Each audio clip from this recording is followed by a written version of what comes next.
I believe in the core of my being that there is nothing that is a stronger catalyst for passionate, holy living, wanting to get out there and to share your faith than a proper understanding of the end times and the day in which we are living.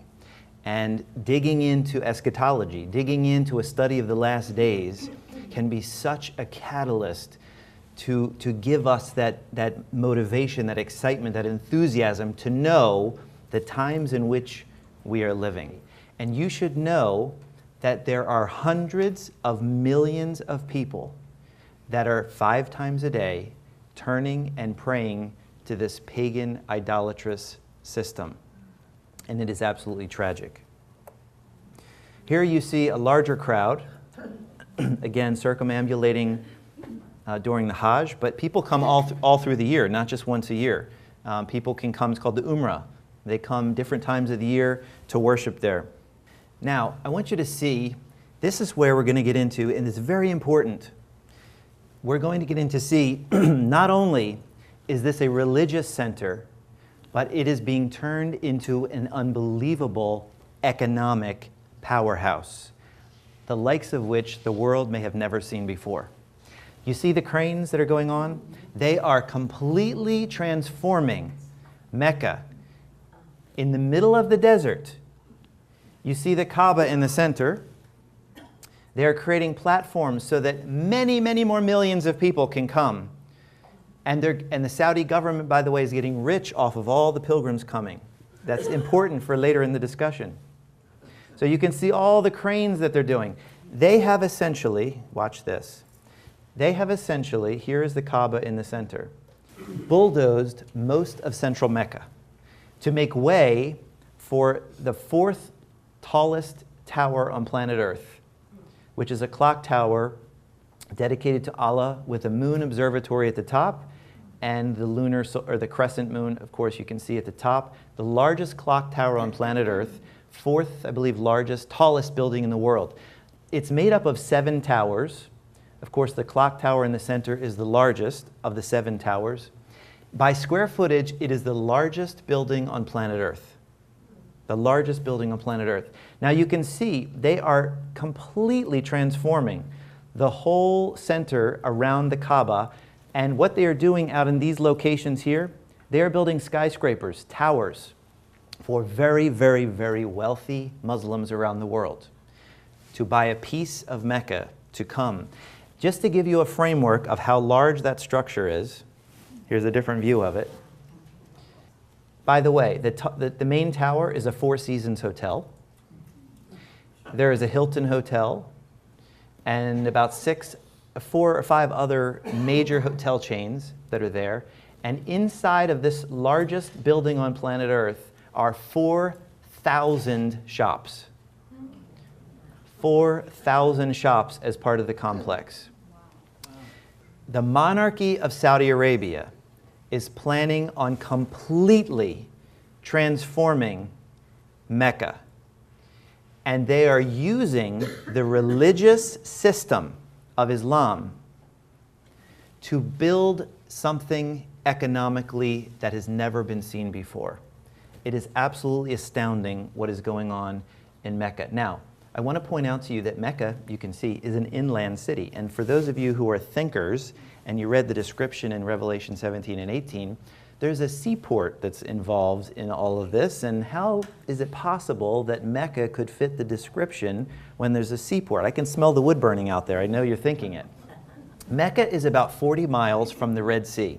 And for those of you who've never been to the Red Sea, let me tell you, it is a beautiful body of water. I have been there not at Saudi Arabia, but in Israel and in Jordan, a tributary that comes up the Gulf of Aqaba. And it's a beautiful body of water with amazing scuba, crystal blue, clear waters. And when you see the desert sloping into the sea, it is truly a spectacular place to visit. This is 40 miles from the city of Jeddah in Saudi Arabia. By the way, here's a close-up of the tower, the 7 towers that make up. It's called the Mecca Royal Clock Tower, incidentally. Okay, Now here's what I want to point out to you. Mecca is located approximately here, about 40 miles from Jeddah. Jeddah is the largest port city next to Mecca, closest one. You can drive between the two in about an hour. Also, you have Medina up here, and I'll get to this location up here, KAEC. I'll get to that in just a moment. The capital city of Riyadh is right here. Let me start with Riyadh just for a minute to get into the economics briefly. And please don't glaze over because it's so important to understand how this all dovetails together. I know it's a lot of information. In Riyadh, the capital city, this is what is happening right now. They are building, it's called the King Abdullah Financial Center. Now, normally you build one skyscraper at a time. But when you are transitioning from a petroleum-based trillion-dollar empire concerned that oil will not last forever, as the Saudi Arabian government is concerned, to an economy that is built on other things, industry, business, and shipping, which I will get to just momentarily. So this is going on. Also, just south of Riyadh, they are planning a city the size of Las Vegas. You know, when the Saudi Arabians, with the money that they have and the resources they have, trillions. By the way, they're getting ready to sell off portions of their oil empire called Aramco. Used to be known as the Arab American Oil Company. They're looking to sell 5% of that. The company itself is valued at over $2 trillion. The most valuable business on planet Earth.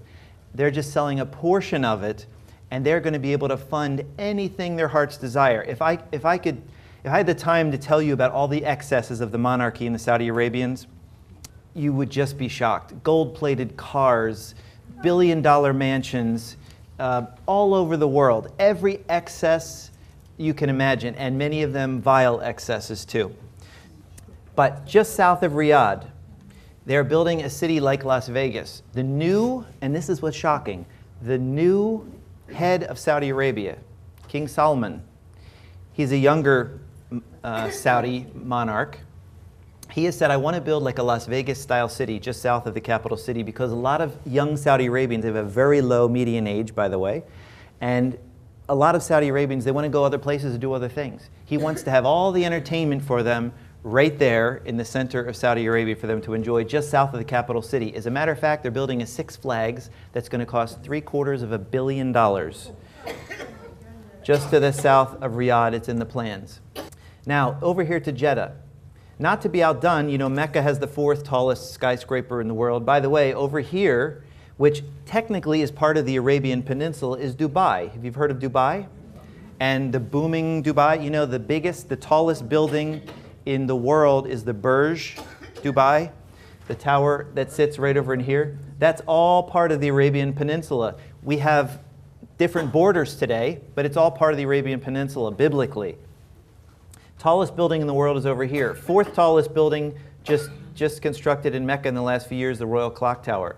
Not to be outdone, the port city of Mecca, which is Jeddah, only 40 miles away, they are in the process of building the tallest skyscraper on planet Earth, close to twice as high as the Mecca clock tower that you just saw. That's in Jeddah. They are totally transforming Jeddah, Saudi Arabia, because of the significance of its port. However, what I really want to call your attention to, this is in Riyadh. This is also in Riyadh, what they're building there, the financial center. What I really want to call your attention to, again, this is Arabia. You have the coast right in here. You have Mecca in this location, right in here, and then you have Jeddah. Right up in this location right here is a brand new port city that's being built called the King Abdullah Economic City. King Abdullah Economic City. It's the king that has passed away. He started this new city that he wanted to construct. He wanted it to be based upon shipping. Shipping is the new means of finance for Saudi Arabia. So right in here, and I'll just show you a picture of the architectural design for this city, King Abdullah Economic City. Pretty shocking, isn't it? And they have the money to build it. And they're already working on it. Golf courses, institutions, universities are all being constructed.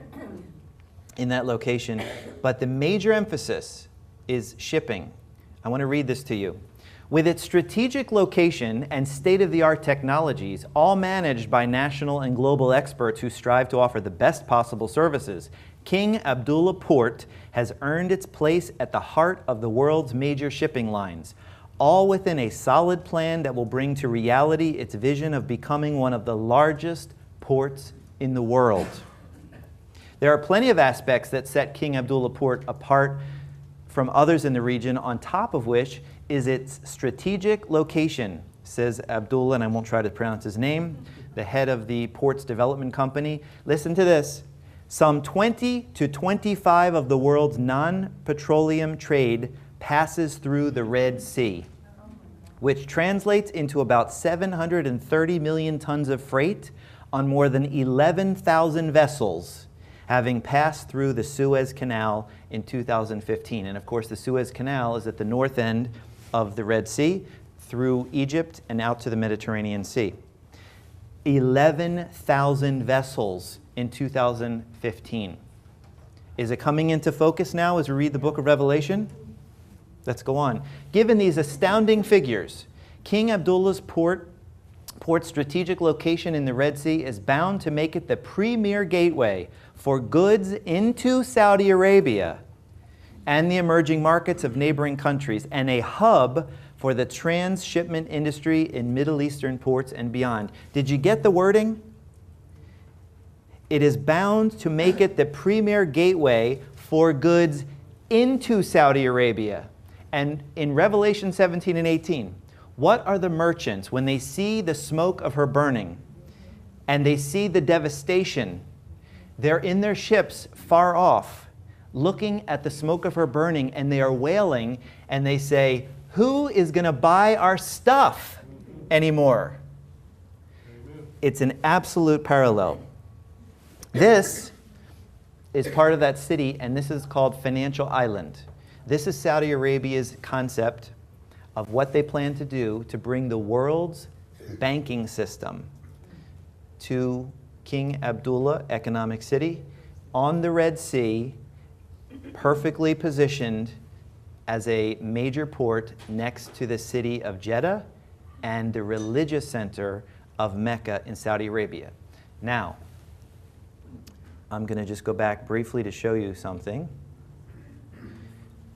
If you see Mecca, Jeddah, and King Abdullah Economic Center, they're building one of the world's fastest trains that will connect all three, and you can get to any one of the three within 20 to 30 minutes. It's going to be a religious and economic financial world center for the world's largest false religious system that has duped the nations, particularly the nations of the Middle East, but all throughout the world, and one of the world's leading economic, and they have the muscle and the money behind it to construct it. Yes? Who controls the Suez? Egypt controls the Suez, but it's internationally watched over very carefully. Yeah. Okay, so now briefly, I just want to get into some Old Testament passages. I'm going to go as quick as we possibly can. The timing of her destruction. And folks, reread Revelation 17 and 18, knowing the things that you know now based on what Arabia is doing. And this is the tip of the iceberg. The excesses, the spending, the vile nature of what they're doing. 19 million, Saudi Arabia has 19 million citizens. They have 9 million expats from other countries that live in the country that service them. 9 million of 19 million citizens, they have 9 million people from other places. And many of them, when they come to work, they are from poor countries. They have no rights when they come. If you're a woman, you have 0 rights, practically. They have to hand in their passports to the person who hires them under contract, and the person who hires them holds the passport. In many instances, these people become slaves. They're trapped. They cannot leave in many instances. And this is how Saudi Arabia is funding its excesses. With cheap labor coming in from other places, these people essentially, and the sex slave industry is horrific of what's going on there. The excesses, the payoffs, Saudi Arabia, through the years, has paid off and bribed and bought its way all across the world. They have given tens of millions to Harvard to set up an Islamic studies program, Georgetown to set up an Islamic studies program, Cambridge, and other universities. I'm not getting political in terms of which party you vote for. I'll just tell you that there have been many books written, and some very well documented, that Bill and Hillary Clinton took probably $100 million from Arabia and the surrounding Gulf countries for various reasons. I will tell you that Jimmy Carter, I believe, took in excess of $100 million for his study center, and it's incredibly well endowed for his presidential library. And tragically, I will tell you that the information that I have read says that the Bushes have taken over $1 billion from them. Saudi Arabia has been the biggest sponsor of Islam worldwide of any country in the world. They are the fountainhead of this false religious system, and they are spreading it with hundreds of millions of dollars around the world, this false religious system. Now, the timing of her destruction, I'm going to try to wrap up here quickly. Just briefly, remember we're that final 7-year period of human history. That's what we're talking about, Daniel's 70th week. I told you that I do not believe that the scriptures teach that that entire 7 years is all God's wrath, that God's wrath starts sometime inside of that 7-year time period. So I would say the timing of her destruction, based on the biblical text, is after the rapture. I believe the rapture will take place sometime in that 7 years. During the day of the Lord, when God's wrath is poured out on the earth. The day of the Lord is the time of God's wrath. When you go back to the Old Testament and you look at all of the texts that you can see about the wrath of God and the judgment of God on the wicked nations, and there are multitudes of texts in the Old Testament about that subject matter. The day of the Lord is the term that is used to talk about the time of God's wrath. Prophetic day of the Lord indicators. How do we know that the wrath of God is about to commence? Cosmic disturbance, silence in heaven. Those are all things that indicate the time of God's wrath is about to occur. The sun will be darkened. The moon will not give her light. The stars shall fall from heaven. The powers of the heavens shall be shaken. And then shall appear the sign of the coming of the Son of Man. And then shall the tribes of the earth mourn, because they know they're about to be judged. Cosmic disturbance is the indicator, and silence in heaven. And there are a couple places in the scriptures, including Revelation, that tell us that the day of the Lord, the time of God's wrath, is about to begin. And it's that time period, that mystery, Babylon the great mother of harlots, will be judged by the Lord. But there is a special judgment reserved for mystery, Babylon the great mother of harlots, because she is the one who the kings of the earth have committed fornication with. She is the one that has duped the nations. She is the one that has permeated and perpetrated this hoax on humanity, this cultic religious system that has pulled people away from the one true God to a false religious system. Isaiah 21 prophecy and the geography of Arabia. I won't go there now, except to say to you that it is referred to in Isaiah 21 as the desert of the sea. When it's talking about the destruction of Arabia, the desert of the sea. Also, the terms in this oracle or burden or warning against this cataclysmic destruction of end times Babylon, they refer to Duma and Arabia and Kedar. It says, all the glory of Kedar will fall. That's a reference to Arabian tribes that live there. Clearly, in these passages in Isaiah 21, 21:1, 11, 13, and 16, you can look them up. These are all references to destruction of a last days Babylon. Let me just go back for 1 second. Look at Isaiah chapter 13, if you would. This is a crucial passage. Isaiah chapter 13. I think that this will help to put it into perspective for you. Isaiah 13:1, very first verse. The burden of Babylon, which Isaiah the son of Amos did see. Lift ye up a banner upon the high mountain. Exalt the voice unto them. Shake the hand that they may go into the gates of the nobles. I have commanded my sanctified ones. I have also called my mighty ones for mine anger, even them that rejoice in my highness. Listen to this. The noise of a multitude in the mountains, like as of a great people, a tumultuous noise of the kingdoms of nations gathered together. The Lord of hosts mustereth the host of the battle. They come from a far country, from the end of heaven, even the Lord, and the weapons of his indignation to destroy the whole land. This is an oracle, remember, against Babylon. Very first verse of the chapter. Howl ye, for the day of the Lord is at hand. It shall come as a destruction from the Almighty. Therefore shall all hands be faint, and every man's heart shall melt. These are passages that parallel descriptions in the book of Revelation when the day of the Lord is about to commence. And they shall be afraid, pangs and sorrows shall take hold of them. They shall be in pain as a woman that travaileth. They shall be amazed one at another. Their faces shall be as flames. Listen, behold, the day of the Lord cometh. This is his wrath. Cruel, both with wrath and fierce anger, to lay the land desolate, and he shall destroy the sinners thereof out of it. This is an oracle against Babylon, the last days Babylon. You know it's the last days because the passage is describing the day of the Lord. It's describing the cosmic disturbance that's coming. So you know the context is the last days destruction of Babylon. For the stars of heaven and the constellations thereof shall not give their light. This is directly in parallel to the book of Revelation and the description of the cosmic disturbance that will signify the coming of the day of the Lord. The sun shall be darkened in its going forth. The moon shall not cause her light to shine. And I will punish the world for their evil and the wicked for their iniquity. And I will cause the arrogancy of the proud to cease and will lay low the haughtiness of the terrible. It goes on, verse 17, very important. Behold, I will stir up the Medes. Who are the Medes of today? Kurds. The Kurds. The Kurds of today are the Medes. I will stir up the Medes against them, which shall not regard silver. And as for gold, they shall not delight in it. They don't care about the riches of Arabia. Their ideology is driving them to destroy Arabia and Mecca. Why? They're all Muslim. Because it goes on to say, let me just finish. 19, and Babylon, the glory of kingdoms, the beauty of the Chaldees' excellency, shall be as when God overthrew Sodom and Gomorrah. Verse 20, it shall never be inhabited, neither shall it be dwelt in from generation to generation. Neither shall the Arabian pitch tent there, neither shall the shepherds make their fold there. Can an Arabian pitch his tent in New York City? Or in Rome?